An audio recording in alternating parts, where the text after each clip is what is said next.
सर्दियों का मौसम हो और तौलिए हमारे खुश्क हो जाएँ, ड्राई हो जाएँ, ये तो हो नहीं सकता। आज मैं आपके साथ 2 ऐसी टिप्स शेयर करूँगी जिससे आपके तौलिए चंद मिनटों में ही सूख जाएँगे। अगर आपके घर में धूप वगैरह नहीं आती तो आप किसी भी कमरे में जिसमें आप हीटर लगा रहे हो इस तरह एक रस्सी बाँध लें, तो उस पे तौलिया लटका दें और एक रात भर में वो खुश्क हो जाएगा। या कहीं भी थोड़ी-सी धूप आ रही हो, चेयर उस पे उधर रखें और तौलिया डाल दें, तो इस तरह बहुत ही थोड़े टाइम में आपका तौलिया बिल्कुल ड्राई हो जाएगा। इस तरह जी आप इसी तरह लॉकेट को लेकर ज्वेलरी को लेकर एक टिप है कि जब हम इस तरह के लॉकेट्स वगैरह पहनते हैं तो इनकी जो हुक होती हैं, लॉक होते हैं, ये हमें बहुत इरिटेट करते हैं, ये हमारे बालों में फंस जाते हैं, बाल भी खींचने होते हैं और हमें बहुत ज़्यादा परेशानी का सामना करना पड़ता है। तो इसकी बेस्ट टिप ये है कि आपने इस तरह की कोई भी ट्रांसपेरेंट सी टेप ले लेनी है और इसको इस लॉक के ऊपर अच्छी तरह से सेट कर देना है। ज़ाहिर है कि आप इसी तरह की टेप लेंगे जो कि नज़र ना आ रही हो। अब आप इसको बेफ़िक्र होकर पहने तो ना ही आपके बाल खींचने होंगे और ना भी आपको कोई इरिटेशन होगी। चलते हैं जी नेक्स्ट टिप की तरफ। एक रेमेडी है कोई बहुत ही ज़बरदस्त किस्म की। सर्दियों के मौसम में अक्सर ऐसा होता है कि हमारे हाथ पाँव जो है वो बहुत ज़्यादा डल हो जाते हैं, स्किन रफ़ हो जाती है और या तो क्रैक्स पड़ जाते हैं या फिर इस तरह ड्राई होती है कि वो सही होने का नाम नहीं लेती। जहाँ पर जी मेरा मोस्ट फेवरेट अर्के गुलाब, ये मैंने ले लिया 3 चम्मच, और इसी तरह मोस्ट फेवरेट मेरा लेमन जूस जो कि मैंने निकाल के फ्रीज़ किया होता है वो मैंने इसमें हाफ़ टी स्पून डाल लिया। और अभी यहाँ पर जी ग्लिसरीन है जो कि हमारी स्किन को रिपेयर करती है, ड्राइनेस ख़त्म करती है और टाइट करती है स्किन को। जब ये मैंने हाफ़ टी स्पून ले लिया और अभी इन तीनों चीज़ों को अच्छी तरह से हमने मिक्स कर लेना है।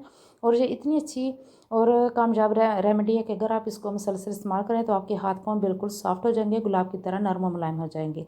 यहाँ पर मैंने ले लिया एक प्लास्टिक की छोटी सी बॉटल ले ली है और पिप की मदद से मैंने इसको एक बॉटल में डाल लिया। अब इसी लिक्विड को हमने एक प्यारे से बाउल में ऐड करना है और ये मैं अब आपको बताने लगी हूँ कि आपने अपने चेहरे पे किस तरह इसको लगाना है।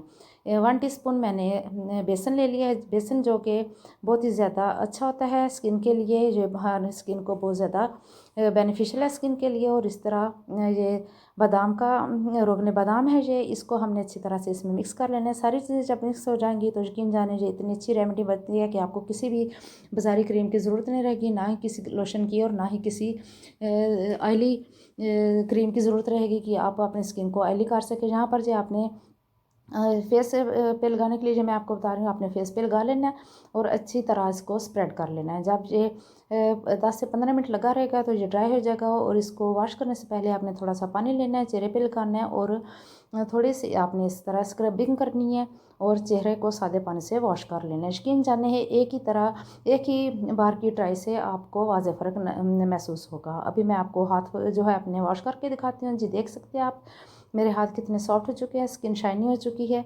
और इसके बाद आपने क्या करना है, हाथ और पाँव को नरम मुलायम रखने के लिए, सॉफ्ट रखने के लिए आपने ये जो अर्क बना के रखा हुआ है अपनी बॉटल में, ये लेना है। और जब भी आप पानी का कोई भी काम ख़त्म कर चुके हों, जैसे बर्तन धो चुके हों, कपड़े वगैरह वॉश कर चुके हों या वज़ू वगैरह करने के बाद आप 2 से 3 ड्रॉप्स हाथों पे लगाएं और अच्छी तरह से इसको अपने हाथों पे पाँव पे लगा लें। और इसके बाद अपने सॉक्स पहननी है। तो आप यकीन जाने 1 हफ़्ते के अंदर अंदर आपकी स्किन बहुत ज़्यादा नरम और मुलायम और सॉफ्ट हो जाएगी, बिल्कुल बेबी स्किन बन जाएगी और आप देखेंगे कैसे आपकी स्किन पे शाइन आ गई है। ये इतनी अच्छी रेमेडी है। ये रेमेडी इतनी पुरानी है कि जब मैं 4th ग्रेड में होगी, 4th क्लास में होगी, तो उस वक़्त से मैं ये यूज़ कर रही हूँ। उस वक़्त भी करते होते थे और जब मैं स्कूल की एज में थी तो मैं ये डेली यूज़ करके जाती थी। अब चलते हैं जी एक बहुत ही अच्छा खूबसूरत सा प्यारा ऑर्गेनाइज़र बनाते हैं जो कि हमारे मुख्तलिफ़ पर्पज़ के लिए यूज़ होगा। यहाँ पर मैंने ले लिया है ग्लास रखने वाला जो डब्बा था जिसमें हमारे घरों में ग्लास आते हैं। ये डब्बे बहुत ही हार्ड किस्म के होते हैं। इनका जो कार्डबोर्ड होता है ये बहुत ज़्यादा हार्ड होता है और ये बहुत ज़्यादा मुफीद भी है। इस तरह मैंने इसके अंदर जो डिवीज़न बनी हुई थी ग्लास रखने के लिए, डिवाइडर बने हुए थे, इनको मैंने अब कट कर लिए पेंसिल की और स्केल की मदद से। और इसके अंदर जो सारे जो इस तरह के पीस हैं इसको ग्लू गन की हेल्प से मैंने सेट कर लेना ताकि ये बहुत ज़्यादा स्ट्रॉन्ग हो जाए। आप इस ऑर्गेनाइज़र को मुख्तलिफ़ पर्पज़ के लिए यूज़ कर सकते हैं। चाहे तो आप इसको फ्रूट बास्केट बनाएं, चाहे तो आप इसको ड्रेसिंग टेबल पे रखें और अपने ढेरों ढेर मेकअप की चीज़ें इसमें अरेंज करके रख सकते हैं। अगर आप चाहें तो अपनी बुक्स जो हैं जो कि आप डेली रूटीन में स्टडी करते हैं आप इसमें रख सकते हैं। और अगर आप चाहें तो अपने बच्चों की स्टडी टेबल पे इसको रखें और बच्चे अपनी छोटी मोटी सारी चीज़ें इसमें अरेंज करके रख सकते हैं। घर का सारा जो कचरा है काठ कबाड़ा है आप इस ऑर्गेनाइज़र में समेट के रख सकते हैं। जहाँ पर जी मैंने इसको अच्छी तरह से कार्डबोर्ड को अंदर वाली साइड पे सेट कर लिया। और अब ये जो फैब्रिक है ये मैं इस पे लगाऊंगी। और ये जब बन के रेडी हो गया था तो इतना खूबसूरत लग रहा था। इसको मैं पहले तो मैंने फ्रूट्स जाके देखे, वो भी बहुत प्यारे लग रहे थे। फिर मैंने इसको अलमारी में सेट करके रख दिया, जहाँ पर जी मेरी बेटियाँ अपनी मुख्तलिफ चीज़ें जो है इसमें अरेंज करके रखेंगी। मैंने इस तरह के और भी बहुत से ऑर्गेनाइज़र बना के रखे हुए हैं, और ये बहुत ज़्यादा घर में काम आते हैं, क्योंकि अगर आप हम ऐसी अलमारियों में, कबर्ड्स में, दराज़ों में चीज़ों को छोड़ दें तो चीज़ें बिखर जाती हैं, जो बहुत ज़्यादा मैस क्रिएट करती हैं और देखने में भी बिल्कुल अच्छी नहीं लगती। इस तरह जी ये फैब्रिक मैं सारा इसके साथ अटैच कर दूँगी। येलो कलर का ये फैब्रिक है, छोटे छोटे इस पर फ्लावर्स बने हैं, जो देखने में बहुत खूबसूरत लग रहा है। और ये बन के जब रेडी हुआ तो यकीन जानिए कि मेरा अपना इतना दिल खुश हो गया कि मैंने ये क्या चीज़ बना ली है। इस पर मैं डोरी का इस्तेमाल करूँगी। पहले फैब्रिक अच्छी तरह से इसको सेट कर लूँगी, और इसके बाद मेरे पास 2 कलर में डोरी पड़ी थी, उसकी मैंने ब्रेड बना लेनी है, यानी कि चुटिया सी बना लूँगी और इस तरह इसके ऊपर लगाऊंगी। एक तो ये बहुत ज़्यादा मजबूत हो जाएगा, दूसरा देखने में ये बहुत ज़्यादा खूबसूरत लग रहा था। तो आप भी घर में पुरानी पड़ी हुई चीज़ों से ये ऑर्गेनाइज़र बना सकते हैं।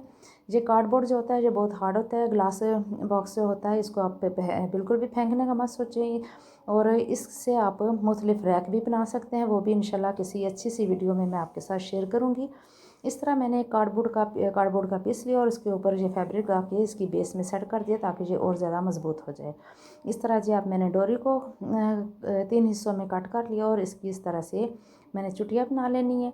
और इसके लास्ट पे मैं इस तरह इसको टेप से फिक्स कर दूँगी, ताकि ये दोबारा से खुले नहीं। और जब ये एंड पे बनेगा ना, तो आप देखेंगे कि आपका दिल कितना खुश हुआ है, और आप सोचेंगे कि काश मुझे ये पहले पता होता तो मैं मुख्तलिफ ऑर्गेनाइज़र बना के मुख्तलिफ चीज़ों के लिए इस्तेमाल कर लेती।